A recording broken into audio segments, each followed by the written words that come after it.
负荆请罪 mit Daunenzweigen Entschuldigung bitten. Die Geschichte passierte ca. 278 v. Chr. im Zhao-Reich.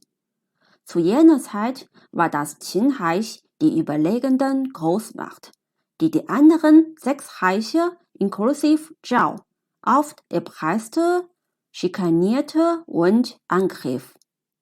Ein Mann namens Lin Xiangru, der ursprünglich eine unbekannte Person war, ist bei dieser Gelegenheit auf die politische Bühne getreten.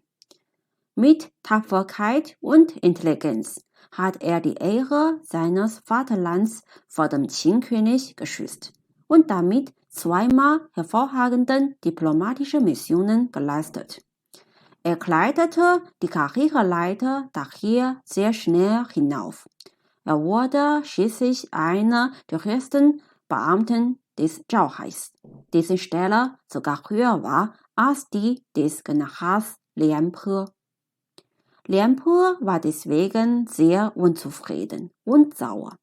Er sagte laut: Ich habe so viele Jahre für die Verteidigung und die Landeseroberung des Reichs gearbeitet. Wie kann die Leistung von Lin Xiangru mit der meinen verglichen werden? Er verdient so eine höhere Stelle nicht. Weil ich ihn sehe, werde ich ihn demütigen. Lin Xiangru wurde darüber informiert und er vermied mit Absicht jede Gelegenheit, Lian Pe zu begegnen. Einmal stießen die Kutschen von den beiden auf einer engen Straße aufeinander.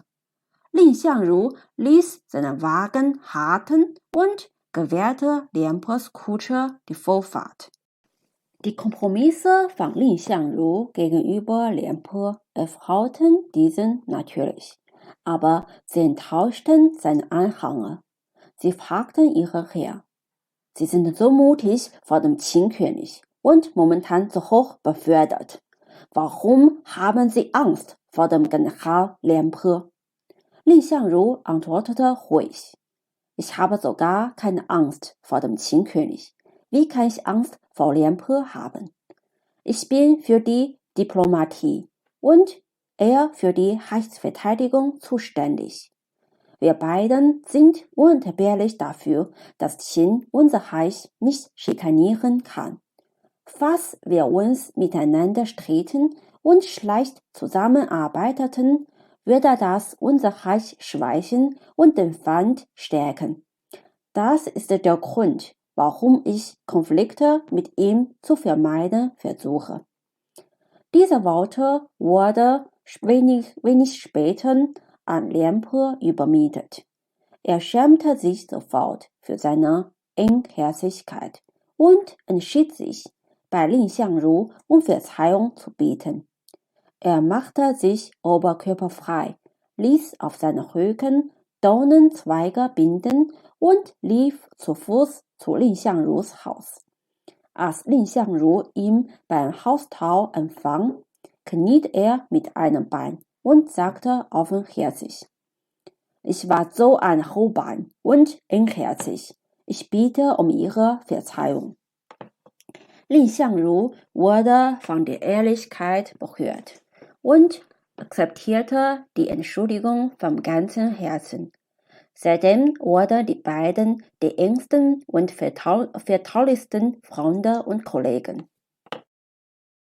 Im Chinesischen benutzt man das Idiom 负荆请罪 mit Daunenzweigen Entschuldigung bitten in Kontexten der ernsthaften Entschuldigung. Die Hauptfiguren der Geschichte, Lin Xiangru und Lian Pe, waren beide sehr respektvoll. Einer war sehr großherzig und tolerant und konnte das Interesse des Reichs berücksichtigen. Der andere war sehr mutig, eigene Fehler zu korrigieren, konnte seine Ehre opfern und sich vom ganzen Herzen entschuldigen. In einer Gesellschaft sind Streitigkeiten und Konkurrenzen zwischen zwei machtvollen Personen oder Gruppen sehr oft zu sehen. wie zum Beispiel bei zwei Vizepräsidenten einer Firma oder zwischen zwei Regierungsparteien in einem Staat. Doch die Tugend, wie von Li Xiangru und Lian Pe, die für das große Interesse auf den privaten Streit verzichten konnten, ist nicht so oft. Jeder weiß, dass interne Streite oft größere Schaden verursachen können als der Druck von außen. Doch statt mit gemeinsamer Kraft zusammen nach den gemeinsamen Interessen zu streben, bevorzugen viele Leute intern zu streiten, um mehr kurzsichtiges privates Interesse zu erlangen. Liebe Zuschauer, wie ist Ihre Meinung zu dem Thema? Auf Ihre Kommentare freue ich mich.